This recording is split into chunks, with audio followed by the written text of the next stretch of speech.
Hey, I'm Rachel. The scent of fresh paint lingers in the air, mingling with pine and cinnamon from the candles lining the mantel. My colonial, once a relic with creaky floors and outdated wallpaper, now feels like a proper home, a testament to countless late nights and renovation mishaps. This year, it's the centerpiece of our Christmas tradition, and I'm both proud and anxious. Madison bounds down the stairs, her sneakers squeaking on the polished wood. Are they bringing the pudding this year? She asks, her nose scrunched in playful disdain. Your Aunt Laura swears she's perfected the recipe, I reply, pulling a tray of cookies from the oven. You can be the judge. She grins, already plotting her sarcastic review. 13 suits her, a perfect blend of wit and warmth, even as she navigates the weekly shuffle between my house and David's. She's adapted better than I expected, dividing her life into two neat halves since the divorce 8 years ago. David and I had been amicable, more for Madison than ourselves. The split wasn't dramatic, no screaming matches or court battles. We agreed on the essentials, including this arrangement, and over time, civility became a routine. Our families, however, never managed that level of grace. Madison's voice snaps me back. Do I need to pack for Dad's tonight? Not until after dinner. Grandma and Grandpa will want their usual audience, I say, rolling my eyes for effect. She laughs, but I sense the flicker of hesitation.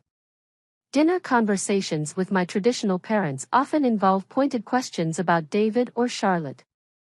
My sisters, Emily and Laura, join the chorus, their voices laced with judgment masked as concern. We've mastered the art of skirting these subjects at birthdays and school events, but Christmas forces proximity. The tension stays polite but thick, like the frosting on Laura's infamous pudding. The doorbell rings, and Madison races to answer. It's her dad, punctual as ever. David steps inside, all crisp lines and calm demeanor, a sharp contrast to my cozy chaos.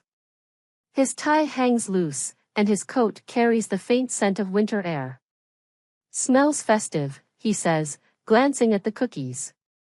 Baking is therapy, I reply, wiping my hands on a dish towel. You're early. Traffic was light, he says, but there's something behind his words, an edge I can't quite place. He kneels to greet Madison, who chatters about school and Sophie's latest antics.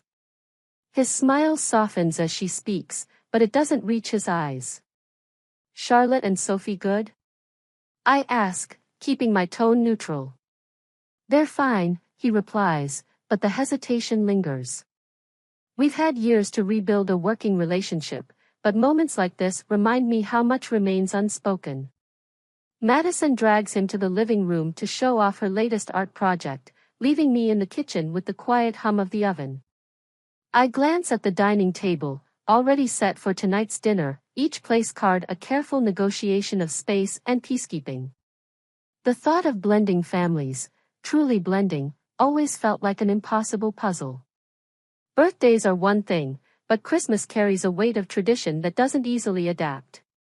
My parents see David as a relic of the past, a chapter closed when I signed the divorce papers. Charlotte is a name they utter only when necessary, and Sophie exists in their world as Madison's half-sister, never more. But Madison sees it differently. She lights up when Sophie visits, her laughter echoing through the house as they play dress-up or bake lopsided cupcakes. In her eyes, family is fluid, bound by love more than bloodlines.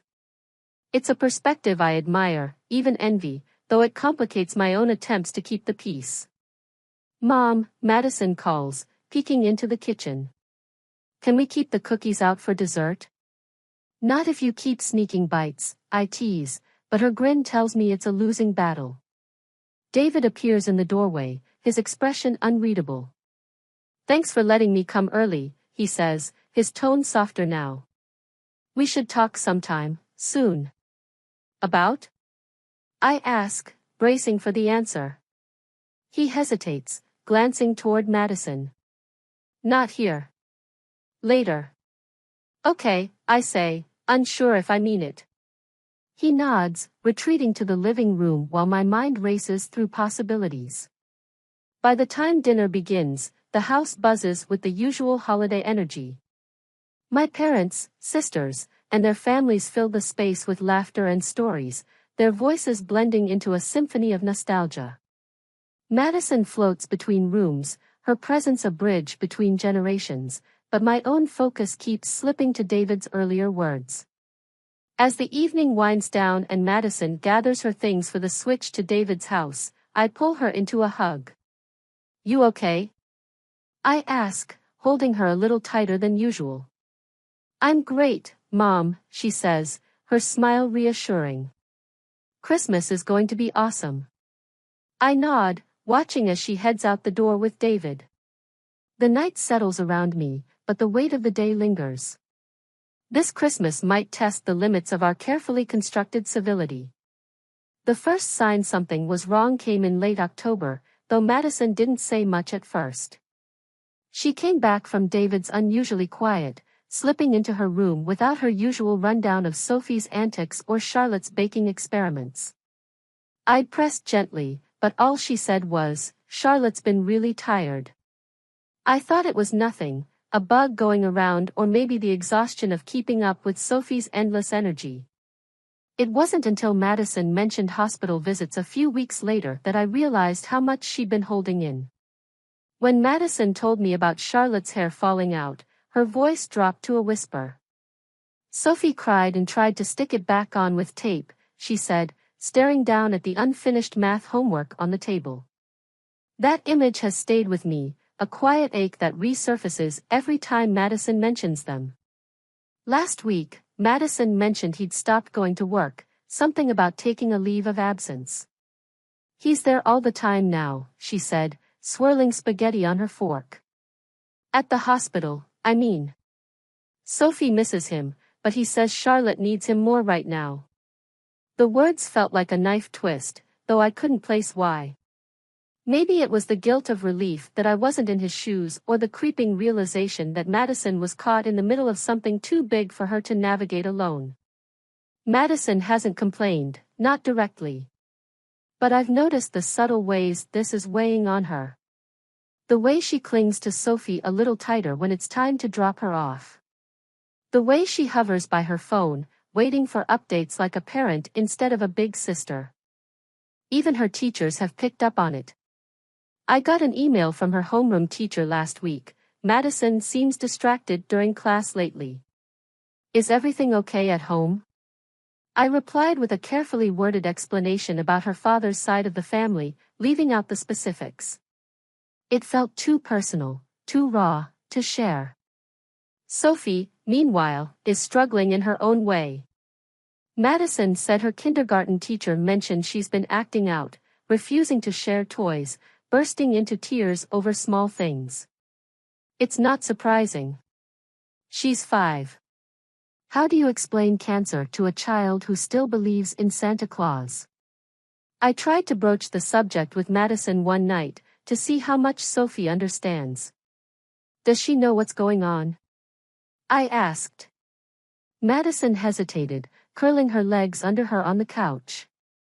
"I think she gets that Mom's sick, but not how bad it is. She talks about when Mom gets better, like it's already decided." I nodded, unsure how to respond. Part of me envied Sophie's certainty, her ability to cling to hope without questioning it. And then there's David. I haven't seen him in weeks, but I can hear the exhaustion in his texts, short and to the point, with none of the humor he used to slip in. Madison brought home a drawing Sophie made last week, a picture of her family, with Charlotte lying in a bed and David standing beside her. Sophie's stick figure smile seemed out of place, like she didn't quite understand the weight of what she was drawing.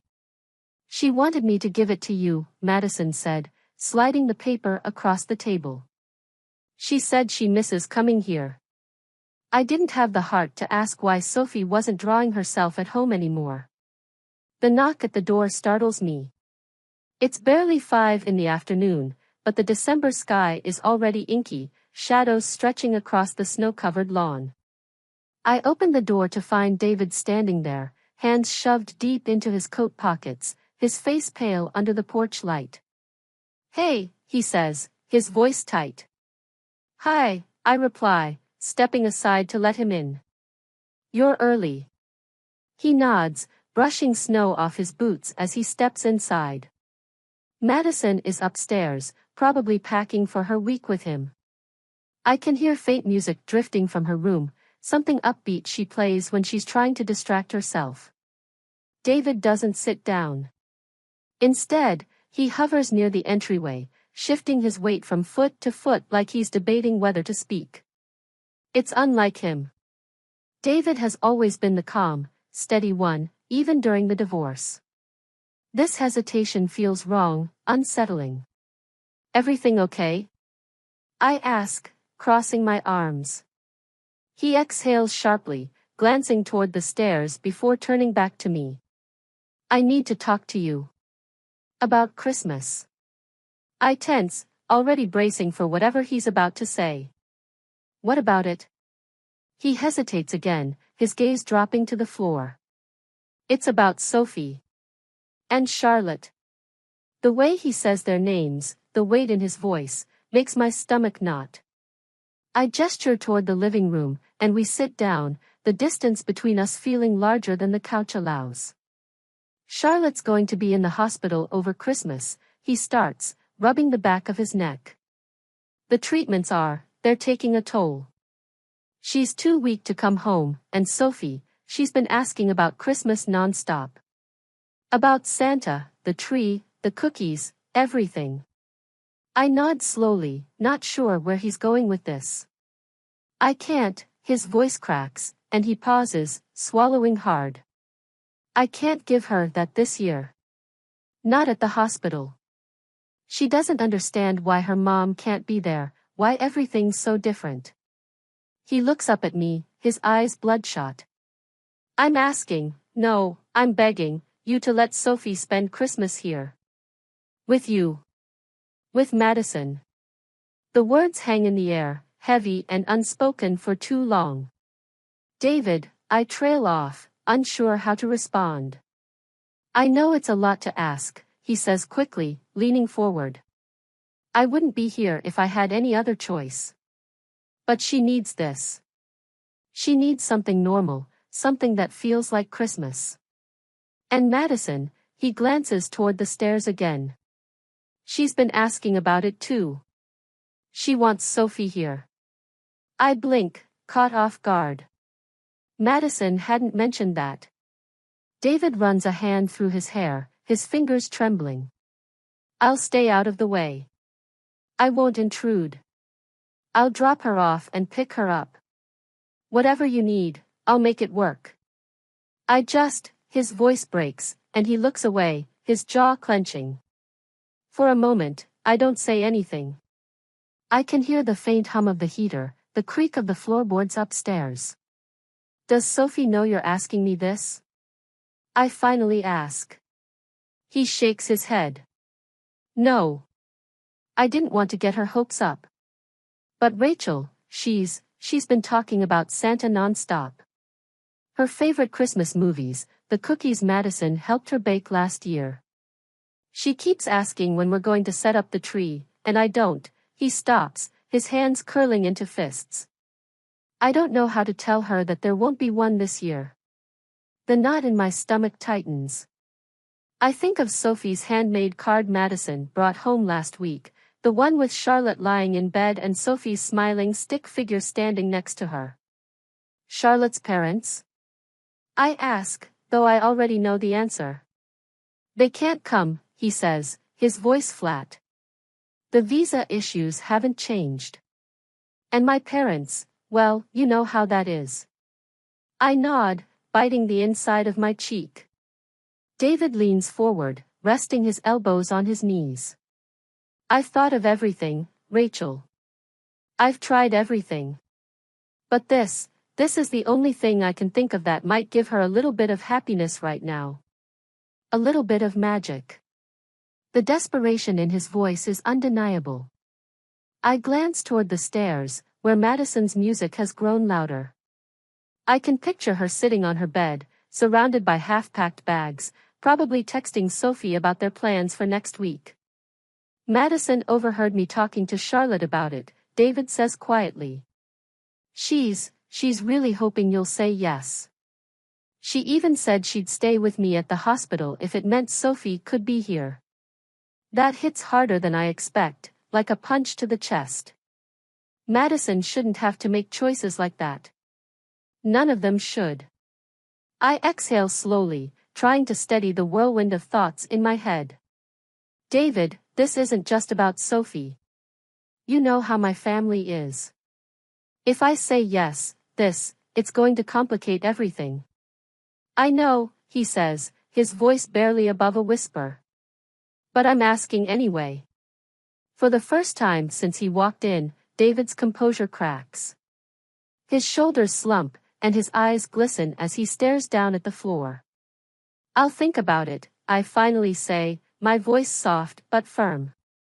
David nods, his shoulders shaking with a quiet exhale. Thank you. But as he gets up to leave, I know this decision is far from over. It's only the beginning. When I tell my parents about David's request, the reaction is immediate and as I expected, frosty silence from my father, sharp disapproval from my mother. We're sitting in their living room, the fireplace crackling while snow piles against the windows. The Christmas tree stands in the corner, perfectly trimmed, its scent barely masking the tension building in the room. That's absurd, Rachel, my mother says, folding her arms. Christmas is a family tradition. Our family. She's Madison's family, I reply, forcing calm into my voice. And Sophie is her sister. She's his responsibility, my father mutters, not looking up from the newspaper he's pretending to read. I glance toward my sisters for backup, but neither of them looks eager to join the argument. Julie, the eldest, frowns slightly but stays quiet, her focus on her toddler playing with a plastic train on the floor. Melanie, the youngest, clears her throat. It's not like she's asking to bring the whole family, Melanie says cautiously. It's just Sophie.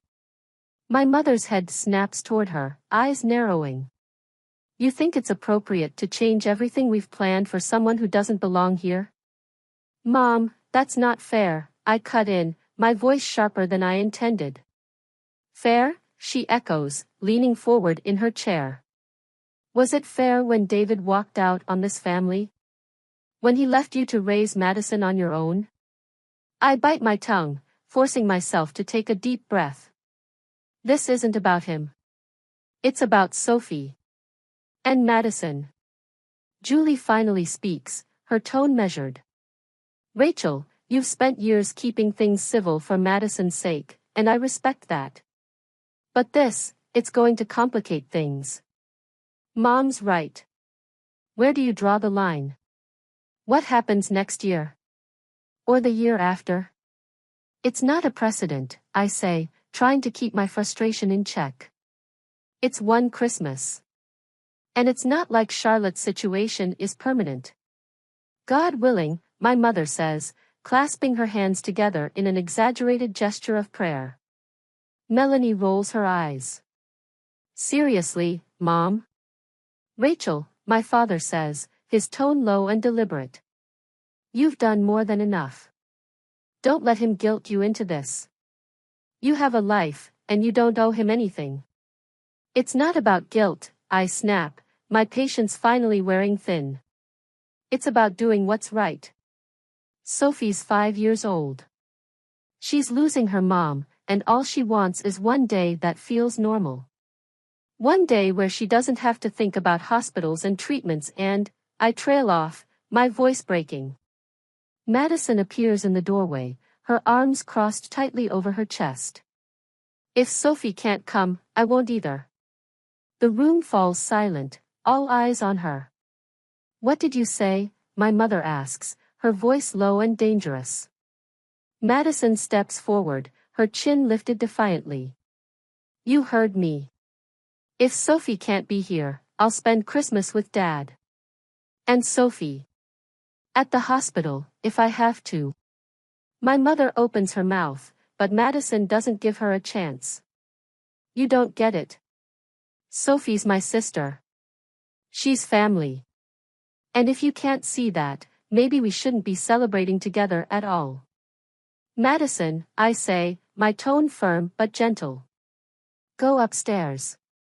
She hesitates, her glare shifting between my parents and me, before stomping out of the room. The sound of her footsteps echoes up the stairs, followed by the slam of her door. My mother exhales sharply, pressing her fingers to her temples. This is exactly what I was afraid of. He's turning her against us. No, Mom, I say, standing up. You're doing that all on your own. The room feels heavier as I gather my coat and scarf. Julie says nothing, her gaze fixed on the train set. Melanie looks like she wants to say something but doesn't. As I step into the cold, my phone buzzes in my pocket. It's a text from David. Sophie's been asking if Madison can come early. Let me know what you decide. I stare at the screen, the snow crunching under my boots as I walk to the car. My parents' voices echo in my head, a chorus of judgment and disapproval, but so does Madison's. She's family. I drive home in silence, the weight of the decision pressing harder with every mile. I spend most of the night staring at the ceiling, replaying every word of the argument. Madison's voice rings the loudest, cutting through the doubts that have been clinging to me since David first asked for my help. Sophie's face flashes in my mind, big brown eyes, her curls bouncing as she giggles at something Madison said. I picture her waiting for Santa, her excitement dimmed by the absence of her mother. The thought settles in my chest like a stone. By the time the first rays of sunlight seep through the blinds, I've made my decision. Over coffee, I pull up the group chat with my family, rereading the flood of messages from last night. Most are passive-aggressive jabs cloaked in concern, with a few outright refusals to accommodate Sophie. Madison's lone message stands out: if Sophie can't come, I'm not coming either. I type slowly, choosing my words carefully. I understand this isn't what we planned, but circumstances have changed. Sophie will be joining us for Christmas. If anyone has an issue, you're welcome to celebrate elsewhere. I hit send before I can overthink it, my hands trembling slightly. Within seconds, my phone buzzes with a reply. This is a mistake, Rachel, my mother writes. You'll regret this. I don't respond. By mid-afternoon, Madison bounds into the kitchen, her face lighting up when I tell her. Really? Sophie can come? Yes, I say, reaching out to tuck a strand of hair behind her ear. But it's up to us to make sure she feels welcome. Deal? Deal, she says, grinning. Together, we make a list of Sophie's favorite Christmas movies, snacks, and traditions. Madison insists on adding hot chocolate with marshmallows, even though I remind her that Sophie doesn't like marshmallows. She'll eat them if I tell her to, Madison says with a smirk, and I can't help but laugh. The next day, David drops Sophie off with Madison, his eyes red-rimmed but grateful. Thank you, Rachel, he says quietly. You didn't have to do this. Yes, I did, I reply, my voice steady. For Sophie. And for Madison. He nods, his shoulders sagging with relief. I'll pick her up the next morning. Merry Christmas. Merry Christmas, I say, watching as he drives away. Christmas morning is chaos, but the good kind. Sophie runs around the living room in her matching pajamas, Madison close behind her. The stockings are hung, the tree glows softly, and the smell of cinnamon wafts through the air. My family trickles in, subdued but polite. Even my mother, though frosty at first, eventually softens when Sophie offers her a handmade ornament shaped like a star. It's not perfect. There's an awkwardness that lingers in the corners, but for the most part, it feels right. Watching Madison and Sophie together, I realize this is what Christmas is supposed to be: messy, imperfect, but full of love. Sophie curls up next to Madison as they watch Elf, her head resting on her sister's shoulder. Madison catches my eye and smiles. In that moment, every argument, every sleepless night, every difficult decision fades into the background. This is family.